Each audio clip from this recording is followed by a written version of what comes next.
ভারত সীমান্তবর্তী জনপদ চরখানপুর তার নিজের রূপে অনন্য। প্রকৃতির মতোই সহজ সরল এই চরের মানুষ। সীমাহীন অভাব-অনটন আর নানামুখী সংকটের মাঝেও যেন তাদের সুখের শেষ নেই।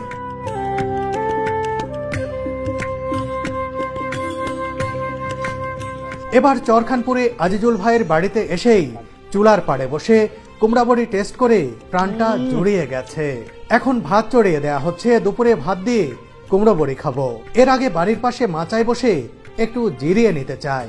এই মাচা আমার খুব প্রিয়। আজিজুল ভাইয়ের বাসায় আসলে এই মাচায় বসে আগে কি করে দেখেন, পাখি জাতা পাখি থাকে না কি বাদুর না, আপনার ছোট ছোট পাখি।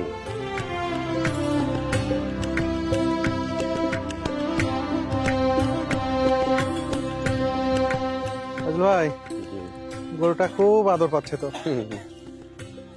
কয়টা গরু আছে? দুইটা ভাই, দুইটা। এটা কতদিন হলো নিছেন? এই মোটামুটি আপনার 7-8 মাস হইলো। 7-8 মাস। এটা কি বেচে দিবেন? হ্যাঁ, একে বেশ ভালো করে থাকবে। কোনটা থাকবে? গাড়ি থাকবে। এটা থাকবে। এটা কি দুধ হয়? এখন দুধ হয় না, এখনো থেকে দুধ খাই এলাই গোবর দিয়ে দিতে হয়। সেই বাঁশঝাড়, সেই মাচা, সেই আজিজুল ভাই, কোনো কিছুই চেঞ্জ হয়নি কিন্তু। আজিজুল ভাই না, কোনো কিছু চেঞ্জ হয়নি। আমাকে মিস করছিলেন? হ্যাঁ, না আসলে আসা যাওয়া না থাকলে আর আপনাকে কি বলবো, আপনি তো মেলা দূরে তো বেড়ায়, আপনাকে তো সবসময় বিরক্ত করা যাবে না।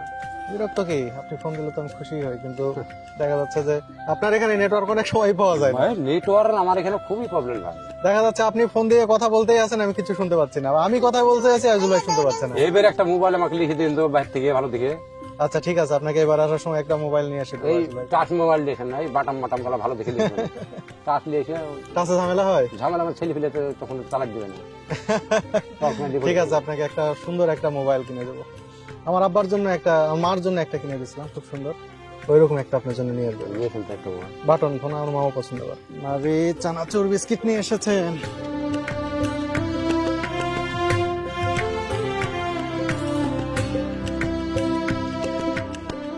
আমার চানাচুর বেশি প্রিয়। চানাচুর খাইলে তো ভাই গ্যাস হয়ে যাবে। হোক গ্যাস, খুবই ভালো। এনায়েত আমার কাছে যে চানাচুর পাঠাইছিল, এনায়েতের ওয়াইফ বিউটি, এত চমৎকার করে ভাই ওকে বানানো ছিল চানাচুর, আর ওটাতে এত বাদাম ছিল। চানাচুরের মধ্যে বাদাম আমার খুব বেশি প্রিয়। কে লালু খাবে? আমরা খাচ্ছি, লালু না খেয়ে থাকবে? লালুর জন্য কিছু জানি তো, মিষ্টি খায়। আমার ভাগের মিষ্টি তুলে দিলাম। লালু এই দেখা। আরে বাবা, লালু কি মজা করে খাচ্ছে। এবার বিস্কিট। এই লালু, খুব মজা না? দেখা, বারবার বলি ওরে খাওয়াবো, কিন্তু স্পেশাল খাবার আনতেই পারলাম না।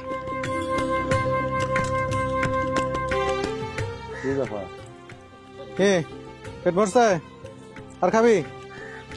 আর খাবি?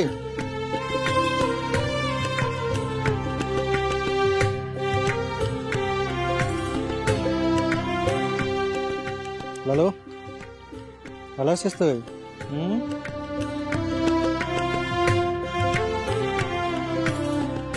কি এক মর্মান্তিক ঘটনা। আজিজুল ভাইয়ের কুকুর বড়শি সহ মাছ খেয়ে মরতে বসেছিল। এরপর আজিজুল ভাই নিজেই লালুর গলা কেটে বড়শিটি বের করে আনেন, নিজেই আবার গলাটা সেলাই করে দিয়েছিলেন। এখন লালু সুস্থ। চরের মানুষের জীবনের এই গল্পগুলো রীতিমতো অবিশ্বাস্য মনে হয়। আজিজুল ভাই, সবাই তো প্রতিনিয়ত আমাকে বলে যে শোন ভাই, আপনি ভিডিওতে কতবার বললেন আজিজুল ভাইকে জমি কিনে দিবেন চরখানপুরে। এই প্রশ্ন কিন্তু প্রতিদিনই আমি শুনি। তো আমি কি করবো সেটা বলে, আপনি কি করবেন সেটা পরে। আপনার যেটা ভালো লাগে সেটা করেন। এখন এখানকার জমি হচ্ছে 2-5 কাঠা জমি ভাই পাচ্ছে। মেন কথা শুনে নেন, এখন মাটির দাম হয়ে গেছে, যেহেতু চুদনা মাটির দাম হয়ে গেছে হাই দাম।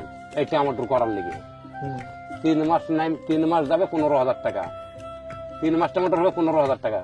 তাহলে আমাকে দিলে দেবে টপ করে। আর কেউ বিক্রি করতে যাচ্ছে এক জায়গাতে আছে মাটি, কিন্তু এই সুদা করে আপনার যে রাস্তাটা নাই, ওই রাস্তাটা, ওই রাস্তার এই 15 একটা মাটি পাচ্ছি, কিন্তু মাটিটা হচ্ছে 16 কাঠা।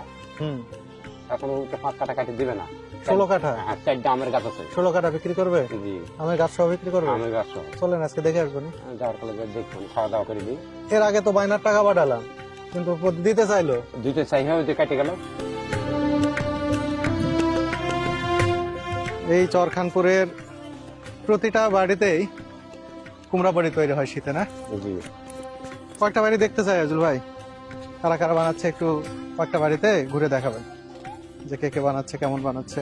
বানায় এখন আর বানাচ্ছে না, যখন হয় তখন বাইরে লেয়, আর এখন নিয়ে এসে বানা দিতে হবে। ও আচ্ছা, তারপরে কোনো বাড়িতে গেলে তো পাবো শুকাচ্ছে টুকাচ্ছে এই সেই।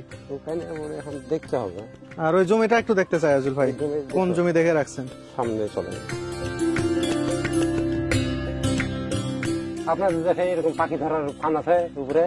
ও, ওটা কি পাখি ধরার ফাঁদ? হ্যাঁ, দেখি দেখি দেখি। কবিতর যে কোনো পাখি এসে বসলে ধরে নেবে। ওখানে বসলেই ধরে ফেলবে? জি, এটা তো রাডারের মতো। রাডারের মতো তো। ও বাবা, অনেকগুলো তো। হ্যাঁ, অনেকগুলো। কি পাখি ধরে এটা আজুল ভাই? কবিতর। আপনার বাসার কবিতর আমার বাসায় এসে বসলে আমি ধরে নিল।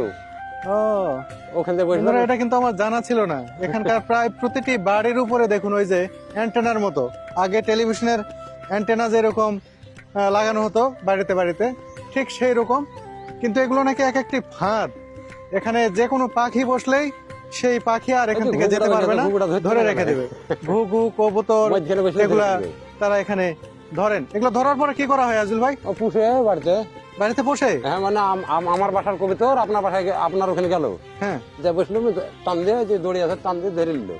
ওখানে বসে থাকে একজন? হ্যাঁ, না, যে গোড়াতে দড়ি বাঁধা আছে নিচে, তো টান দিতে হবে, না দিলে টান দিলে এরকম হবে, মানে আপনার ঘিরে দেবে। আজুল ভাই, এই মাটিতে, এই জমি হ্যাঁ, ওই জমিতে। এই যে 4টে আমের গাছ আছে, 1টা 2টে 3টে 4টে, 16 কাঠা। 16 কাঠা। এটা বিক্রি করতে যাচ্ছে? এটাই বিক্রি করতে হবে। কে সে? নিম্বার আমাদের ওই বাড়িতে করে। মেম্বার বিক্রি করবে? জি। আর ভারতে বিয়ে সাহেব বলছে যে আমি যে 100 গাছ যদি ছেড়ে, তাহলে তোমাকে 100 গাছ ছেড়তে হবে। এই হচ্ছে সমস্যা। বন্ধুরা, এই যে জমি, এই জমি বিক্রি করতে চাচ্ছেন জমির মালিক, কিন্তু এই জমি থেকে সীমান্ত, ওই যে ফসলের ক্ষেত দেখতে পাচ্ছেন, এই ফসলের সবুজ ক্ষেতটাই হচ্ছে ভারত। কিন্তু সীমান্ত আইন অনুযায়ী সীমান্ত থেকে 150 ফিট, 150 গজ, 150 গজ দূরত্বের মধ্যে কোনো বাড়ি থাকতে পারবে না। কিন্তু এখান থেকে মনে হচ্ছে 150 গজ হয়ে যাবে এটা। তো সেই হিসাবে এই জমি যদি কেনা হয়, এই সীমান্ত থেকে এটা 150 গজের মধ্যেই পড়ে যাবে। তার মানে এই জমি কিনলেও পরবর্তীতে আজুল ভাই এখানে বাড়ি করলে সেই বাড়িটা ঝুঁকির মুখে পড়বে। সীমান্ত আইন অনুযায়ী হয়তো এই বাড়ি ভেঙে ফেলা হতে পারে। এর মধ্যে পড়লে তো পরবর্তীতে ভাঙতে পারে। চলছে বিয়ে সাহেব আর বিজেপির সাথে সবসময় বৈঠক হচ্ছে না, তাহলে তো এটাও একটা ঝুঁকি এখানে। ঝুঁকি। দেখুন চরের শিশুরা কি সুন্দর করে দোল খাচ্ছে। ওরে বাবা, ও আরে, দেখি তুমিও দেখাও। ওরে বাবা, বন্ধুরা চলে এসেছি সীমান্তে। এই যে রাস্তা দেখছেন, এই রাস্তার এপারে ভারত, এপারে বাংলাদেশ। এইদিকে যে দেখতে পাচ্ছেন এগুলো সব জমি ভারতের, এই গ্রামগুলো সবগুলোই ভারতের। আর ওই যে দেখতে পাচ্ছি ভারতীয় সীমান্ত রক্ষী বাহিনীর সদস্যরা টহল দিচ্ছেন। আগে কিন্তু তারা এই দিক দিয়েই টহল দিতেন, আমি দেখেছি, বেশ কয়েকবার দেখেছি এই দিক দিয়েই তারা যাওয়া আসা করতেন, কারণ এটাই হচ্ছে জিরো লাইন। কিন্তু এখন সীমান্তে উত্তেজনা কিছুটা বিরাজ করছে, সে কারণে কিন্তু এই লাইনে তারা নাকি আসছেন না, জিরো লাইনে। এখান থেকে 150 গজ দূর দিয়ে তারা চলাফেরা করছেন, ওই দিক দিয়ে, একেবারে ওই দিক দিয়ে তারা চলাফেরা করছেন। আর বাংলাদেশের বর্ডার গার্ডকেও তারা বলে দিয়েছেন যে এই জিরো লাইন থেকে যেন 150 গজ দূরে তাদের অ্যাক্টিভিটি থাকে। সেই হিসাবে এগুলো কিন্তু 150 গজের মধ্যেই পড়ে গেছে। আজুল ভাই যে জমিটি দেখছে সেটিও 150 গজের মধ্যেই পড়ে যাবে। ভালো আছেন? কি করতেছেন এগুলো? কালাই কি কুমড়ো বাড়ি করবেন নাকি? কালাই ছিল, ডুবে গেছে দিয়ে এগুলাই হয়েছে। এবার আবার পিছন থেকে আবার বুনতে হবে। তাই? এগুলো কি, এগুলোতে কি করবেন? ডাল রান্না করে খাবেন? আবার বড়ি দিতে হবে, পিছন করবো, কালাই বুনতে হবে, আবার হবে। বড়িও বানাবেন, কুমড়ো বড়ি বানাবেন? তাই? আপনিও বানাবেন কুমড়ো বড়ি? হ্যাঁ, আমার বড়ি আছে। আছে? শুকাচ্ছেন নাকি? আছে কিছু? বড়ি দিইনি এখনো, দিব, শুকাই দিয়েছি কালাই। তাই? ও আচ্ছা, আচ্ছা। আলু দাম নেই বই আমি দিয়েছি দিও। এনারাও বড়ি বানাবেন, কুমড়ো বড়ি। কবে বানাবেন?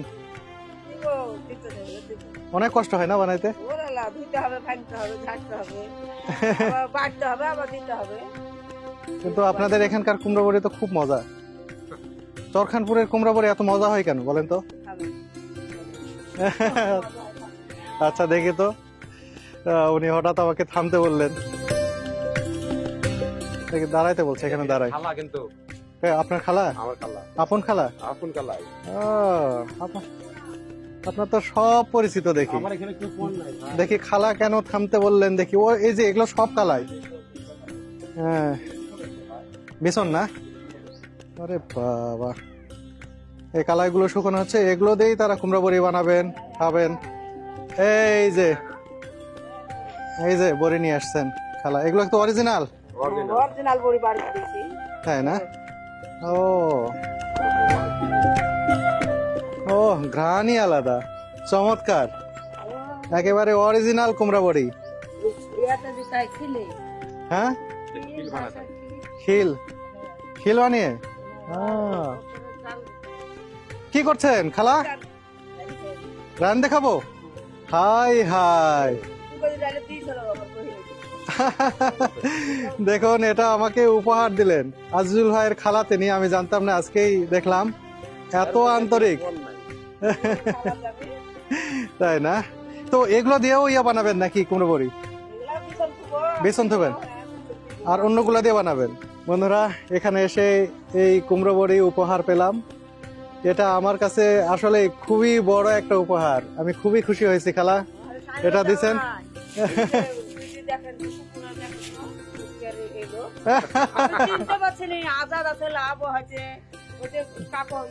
কার কথা? আমার কথা বলছে? আচ্ছা,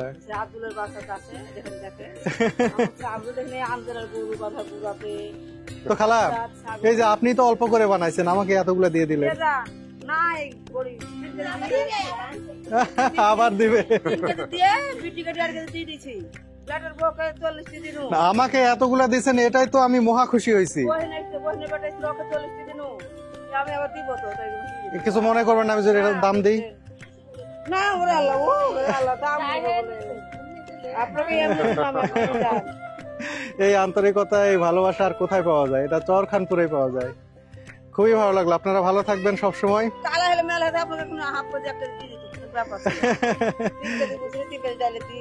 এক জায়গাতেই মানুষ মানে এরকম পাশাপাশি।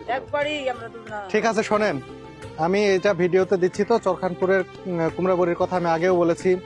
অনেক মানুষ যারা আমার ভিডিও দেখেন দেশে বিদেশে, তারা 1 বছর ধরে আমাকে বলছেন যে চরখানপুর থেকে আমরা কিনে নিতে চাই। তো আমরা একটা উদ্যোগ নিতে যাচ্ছি, আজিজুল ভাই আছে, আমান আছে, এরা মিলিয়ে আমাদের যদি সেরকম অর্ডার পাই তাহলে আপনাদের কাছ থেকে একটু নিব, তখন একটু বানিয়ে দেন। আজিজুল ভাইয়ের মাধ্যমে কালাই টালাই সব কিনে দেবো। না, কালারের ব্যবস্থা করে দিব, কিন্তু যদি আমাদের চাপ পড়ে তখন একটু বানিয়ে দেন, সব ব্যবস্থা করে দিবে। ঠিক আছে, ভালো থাকবেন। হ্যাঁ, কত জায়গায় যায়, কত মানুষ কত কি দেয়, এর মধ্যে কেউ পণ নাই ভাই। আর এই যে আজকে যে কুমড়া বড়ি পেলাম, এটা সত্যি আমার কাছে খুব ভালো লাগছে ভাই। মায়ের বংশ, মানে মায়ের বংশ। আপনাকে সবাই এত ভালোবাসে, বলেন তো? আমি কার ভাই মনে জানি কার ক্ষতি করিনি ভাই, ওয়া করি না আজ পর্যন্ত কারোর 10টা পয়সা আমি ক্ষতি করিনি কারোর। এটাই মানুষের কাজ, বুঝছেন? মানুষের ক্ষতি করবো কেন আমরা ভাই? দরকার কি? এটা কার বাড়ি? এটা ডাক্তার সাহেবের বাড়ি। এটাও একটা নানা। আপনার নানা? হ্যাঁ। এখানে কি কুমড়া বড়ি বানাই তারা? হ্যাঁ, কুমড়ে বাড়ি যে শুকাত দিয়েছে, দেখে দেখি চলেন দেখি। আচ্ছা, আইছিল তুমি ঢুকো, এই যে বাড়ি আলাদা ঢুকো। ও, আপনার বাড়ি নাম কি? সাকিব হাসান। সাকিব আল হাসান। দেখেন একটা চেয়ার থাকলে হয়তো এখানে। ও, এই যে দেখেন বন্ধুরা, এই যে এর উপরে কুমড়া বড়ি শুকাতে দেওয়া হয়েছে। এই যে দেখুন, চালের উপরে কতগুলো কুমড়া বড়ি শুকানো হচ্ছে। চরখানপুরের গ্রামের প্রত্যেকটি বাড়িতেই এরকম কুমড়া বড়ি শুকানো হয়, একেবারে অরিজিনাল, একেবারে ভেজাল মুক্ত। এগুলোর যে কি স্বাদ, অসাধারণ। দেখি ডাক্তারের চেম্বার কেমন? সেরকম ওরে বাবা, এই যে ব্যাগটা তো আমার পরিচিত মনে হচ্ছে। আগের দিনে ডাক্তাররা এগুলো হাতে করে নিয়ে এক বাড়ি থেকে আরেক বাড়িতে চিকিৎসা করতে যেতেন, বিশেষ করে পল্লী চিকিৎসকদের হাতে দেখতাম। জি এটা মানে এটা যে হিমাপতি ওষুধ, হোমিওপ্যাথি। হিমাপতিও আছে, এলাপতিও আছে। এই আপনি ট্রিটমেন্ট দেন নাকি? না হ্যাঁ দিছি, এখন আব্বু নাই। একটা ডাক্তার। এটা কি ওষুধ নিলেন আইজুল ভাই? এটা ব্যথা, কিসের ব্যথা? এমনি সব শরীর ব্যথা। এই তুমিও পারো চিকিৎসা করতে? একটা গ্যাসের দেওয়া, কিছু দিয়ে থাকি। দাও গ্যাসের ওষুধ একটা আছে আইজুল ভাই। গ্যাসের আইজুল ভাই গ্যাসের ওষুধ কি রেগুলার খান? না আমি কোনো আমার গ্যাস ম্যাস নাই, কিন্তু যদি ব্যথার ওষুধ দেখাইলে আমি গ্যাসের ওষুধ খাই। দেখুন চর খানপুরের ফার্মেসি, এই সাকিব আল হাসান ওনার বাবা মূলত ওষুধগুলো দেন। আসছে না সারা বাবা নাই, ওনার বাবাকে ডাক্তার বলা হয়। ডাক্তার বলে না? 20 টাকা না আসে দেবো। আপনার বাবা কি ট্রেনিং প্রাপ্ত ডাক্তার? কোনো ট্রেনিং আছে? না না আছে ওই যে LMF নাকি এটা পল্লী চিকিৎসকের না? পল্লী চিকিৎসক। ওইটা কি ওয়াকম্যান নাকি? ওই যে নাকি রেডিও? রেডিও রেডিও দেখি শুনে থাকেন। ও রেডিও এখনো শোনেন আপনারা? আমি যখন প্রথম চরখানপুরে আসি তখন প্রত্যেকটা বাড়িতে দেখছি যে রেডিও বাজে। এইরকম রেডিও প্রত্যেকটা বাড়িতে দুপুরবেলা এই রেডিও ছেড়ে দিয়ে ঘুমাচ্ছে, রেডিও ছেড়ে দিয়ে কাজ করছে। কিন্তু ধীরে ধীরে দেখছি যে এই রেডিওর প্রচলন চরখানপুর থেকে উঠে যাচ্ছে। আজকে আবার এখানে এসে এই যে রেডিও দেখতে পেলাম। প্রথমে দেখে ভেবেছিলাম এটা ওয়াকম্যান, এনায়েত আমাকে বলছিল ভাই দেখেন ওই যে ওয়াকম্যান, পরে হাতে নিয়ে দেখি না রেডিও আগে তো অ্যানালগ ছিল, এখন ডিজিটাল এটা হয়েছে। ডিজিটাল না? রেডিওতে কি শোনেন এখন আপনারা? এফএম এফএম কাজ করে। তাই না? কি রাজশাহী বেতার ধরেন? রাজশাহী বেতার, ঢাকা, এগুলা সব কিছু।